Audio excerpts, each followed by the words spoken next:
picks in this entire draft class. Jamaal Williams from BYU is going to join us here on Skype. Jamaal, how you doing, man? Thanks for stopping by. I'm good. How y'all doing? We great, man. You've had an outstanding career at BYU. It's uncommon because still in our minds we think of BYU as a passing school. But talk about your decision, your reason for going to BYU.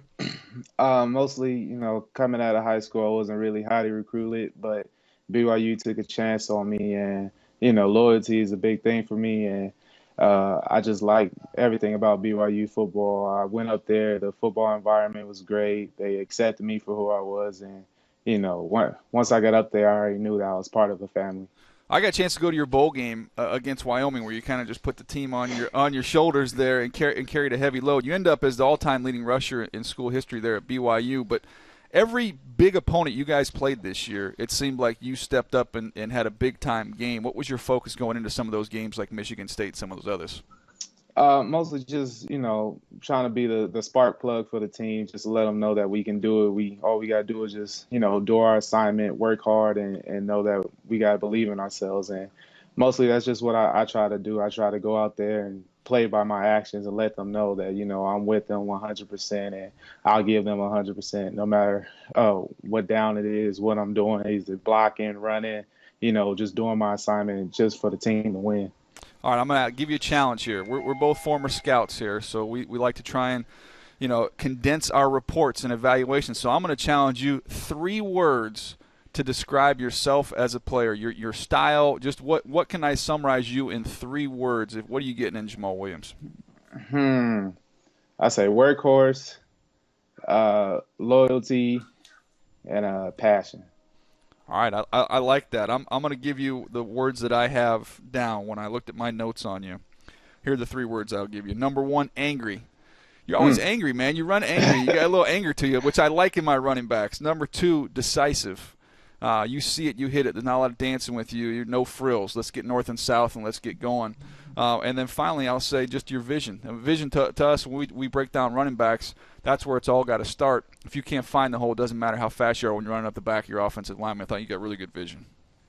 Oh, thank you. Don't make me blush now. So in speaking of that and speaking about that downhill, rugged running style, you talked about being a workhorse and having a lot of passion. Who are some of the NFL running backs that you pattern your game after? Mostly when growing up, I probably wasn't born, but I've seen them. It's mostly Walter Payton and Eric Dickerson. I like those 2 the most. Walter Payton, mostly because his off-season workouts really is because, he's always running hills and getting better and getting ready for the season. And that's what I try to do when I'm on the off-season, is try to work as hard as I can, just like him. And Eric Dickerson is because he's a tall running back like me, and once he hit a hole, he looked like a gazelle and he's gone. You know what I mean? So I mostly just try to pattern off of those 2. And thinking about that, being a taller running back and a guy that loves to kind of live between the tackles, what are some of the things that you try to do to prepare yourself to get ready for those physical games, those physical contests inside being a rugged running back? Oh, I love contact, honestly. I know that's going to come anytime, and that's what I need. That's what I like to do. I mean, I love to make sure defenses know every time they tackle me, they're going to feel me, and they're going to know they're going to get 100% no matter what, because I'm going to try to go through them every down. And mostly I just like to drain them down every game. Once fourth quarter, third quarter, fourth quarter, that's when I really get to see if they still ready to hit and not. And that's really when I try to make my moves there. One of the things I'm looking back through my notes just from a couple games here against Arizona and West Virginia. Arizona, I thought you did a really nice job in pass protection. You were cutting some folks, had a nasty one, a nasty cut block in that game. I don't know if you remember that in pass protection. But then also West Virginia, I've got you squaring up pass rushers. I got it checked about 3 or 4 times on here. So it seems like you've taken some real pride in your pass protection, which is usually one thing that keeps young backs from getting on the field. Yeah, I learned that especially my freshman year in college. I was supposed to have a block, and a dude jumped over me and made a fumble, and we lost the game from that. But I learned from that mistake on, and I made it a priority for me to become a better pass blocker. And from years on, I just kept working on it. And at first, I didn't like it, but now, you just got to embrace it. But I love blocking now. I love doing everything just to keep my quarterback protected. So in listening to you, I've heard you kind of describe your strengths in terms of being a physical running back, a guy that's a workhorse. If there was one thing that you wanted to work on before you got to the next level, what would you say that is? Uh, Probably more route running, just to set up my defenders a little more. I can catch the ball, but sometimes I just gotta be able to set them up better and be able to sell my routes a little bit more. One of the friends of our show here of the podcast is an author named John Gordon, who's spoken to a bunch of teams, written a bunch of books, and Bucky and I have decided that as we go through the draft process this year, we're going to adopt 3 of his questions he likes to ask people. So we're going to hit you with the 3 H's. Are you ready? Yeah. The first one's easy. It's who's your hero? My hero, my mom. She's my mom for sure. Why? Now explain that a little bit further. Give mom some love here.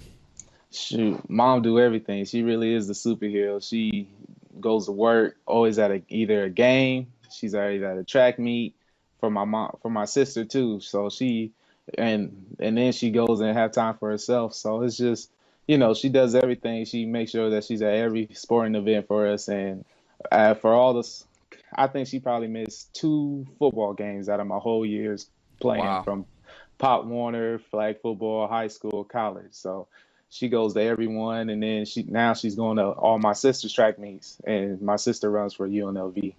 Wow, that's okay. awesome. What does she run, by the way? What event does she run?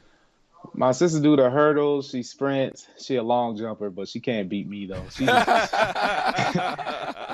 She says she can, but she ain't ready for the burners yet. Oh, okay. So we have down that your mom is your hero. So the next thing we want to know, what is the biggest hardship that you've had to overcome? I probably think being away from the 2015 season, away from my football, my BYU team.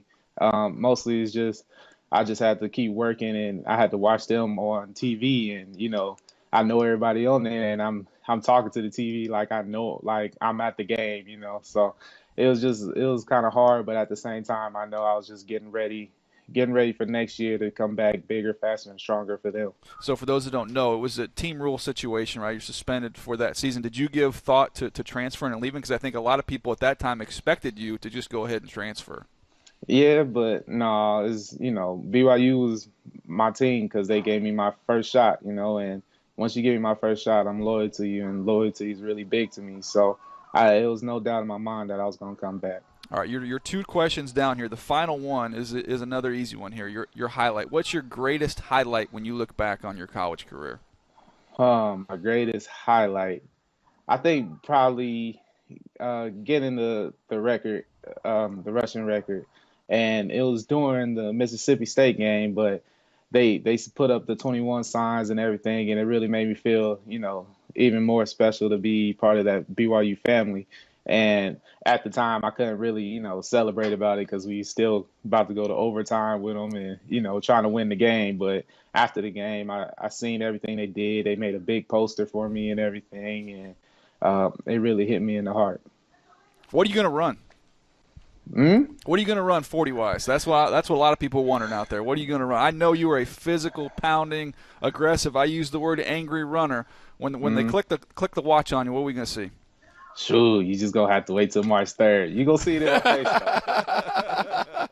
All right, that's fair. That's fair. Keep us waiting there. That's a good way to tease it there. Hey, Jamaal, we appreciate you taking some time, man. Wish you the best of luck as you go through this draft process, and we're excited to find out where you land. Thank you. I appreciate it. All right, there you have it. Jamaal Williams, BYU. We really just a great football player, Bucky, and great kid too. Good to get a visit with him. Great kid. Love what he talked